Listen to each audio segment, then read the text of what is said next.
I'm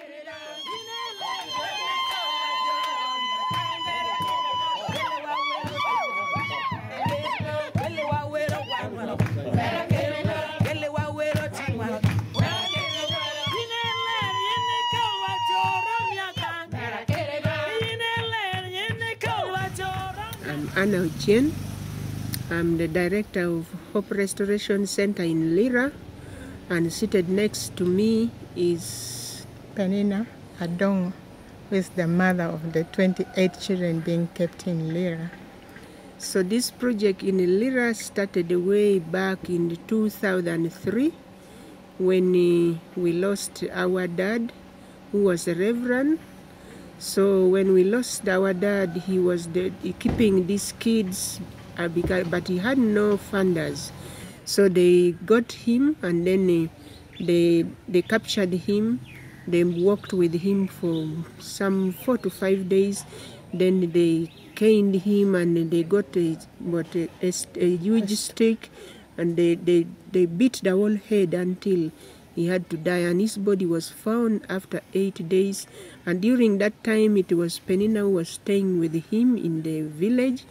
So I got the message after now 11 days, because his body rotted in the bush for 11 days.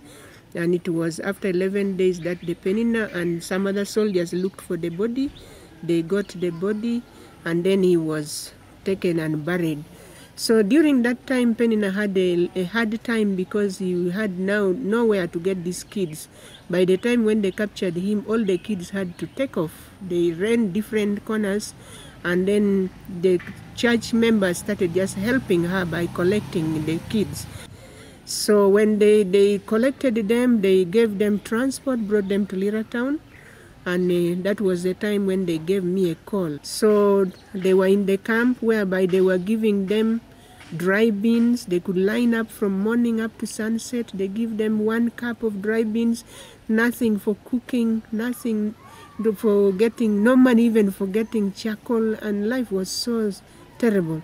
And where they were sleeping, they were having very miserable tarpaulins which could even leak on them when it has rained. They had no toilet systems. Everywhere was not all that good for a person to live in. So that time we got a blessing from the Bright Hope World, where they assisted us with some money, and we started with renting a house of 2 rooms. So they stayed inside that house until 2005, when now the Bright Hope World got for us the large place where the children are now capable, and they are happy, they are having a happy life, they are rejoicing, and they have even now somehow forgotten that they were not once tormented, though some of them had passed through a very terrible hardship, such that they took them up to that border of Sudan and Uganda. They were tortured. They were made to carry even guns, to even kill one another, stealing people's food from the garden.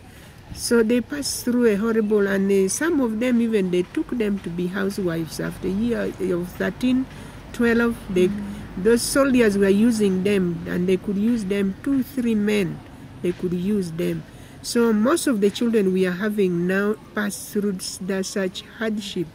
But helping these kids were not easy, because they used to think that when you say you are tired, then one should finish you up and kill you.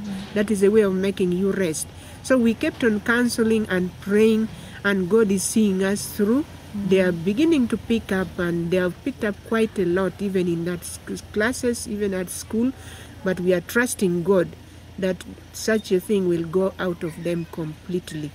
But we love one another, and we share with one another and with them, and we keep counseling them. That's why they have reached a level where they are. And we are grateful, because Bright Hope World has never left us ever since. They are parental. They come, they counsel us also.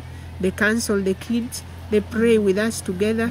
And they have made us to forget of what we had passed through.